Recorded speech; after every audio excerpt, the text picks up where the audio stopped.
सुप्रिया सुळे जेव्हा त्यांच्या मुलीच्या लग्नाची पत्रिका द्यायला पंतप्रधान नरेंद्र मोदींना भेटतात तेव्हा लखानी त्यांच्या बरोबर असतात आणि अचानक लखानी यांची उमेदवारी घोषित होते. बहुतेक भविष्यात राष्ट्रवादी काँग्रेसचे कार्याध्यक्ष म्हणून त्यांची जबाबदारी टाकली जाईल कोणावर? लखानींवर. दुसरं दुसरं काय सांगू शकतो मी? कार्यकर्त्यांनी काय करायचं? कार्यकर्त्यांनी काय करायचं?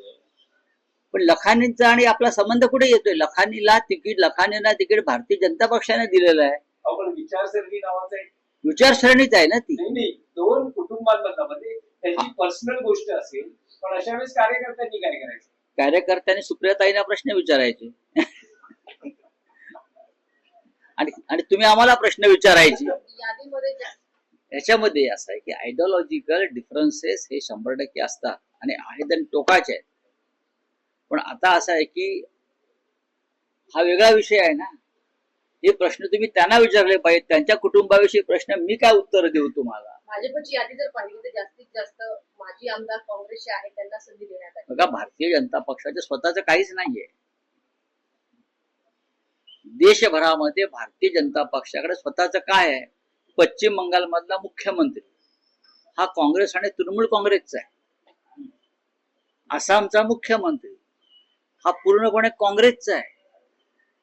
तुम्ही देशभरातले जवळजवळ सर्वच मुख्यमंत्री आणि मंत्री पाहिले, महाराष्ट्रातले पाहिले, एक देवेंद्र फडणवीस आणि 3-4 लोक पाहिले, तर त्यांच्या मंत्रिमंडळामध्ये आणि त्यांच्या सरकारमध्ये बहुसंख्य लोक एकतर शिवसेनेकडून गेलेले आहेत किंवा काँग्रेस राष्ट्रवादीचे आहेत. राधाकृष्ण विखे पाटील आयुष्यभर काँग्रेसने त्यांना दिलं.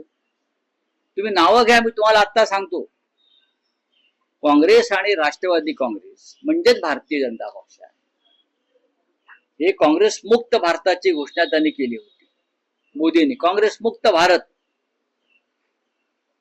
100 पिढ्या जरी भाजपच्या उतरल्या तरी त्यांना काँग्रेस मुक्त भाजप करता येणार नाही. उलट मोदींनी भारतीय जनता पक्षाची काँग्रेस युक्त भाजप केलेली आहे. काँग्रेस युक्त भाजप. ते ज्योतिराजे शिंदे कोण आहेत? जतीन प्रसाद कोण आहेत?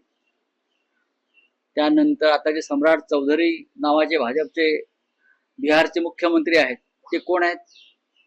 कोण आहे? स्वतःच कुठे आहेत तुम्ही? त्या मानानं अरुण लखानी हे स्वतःचे.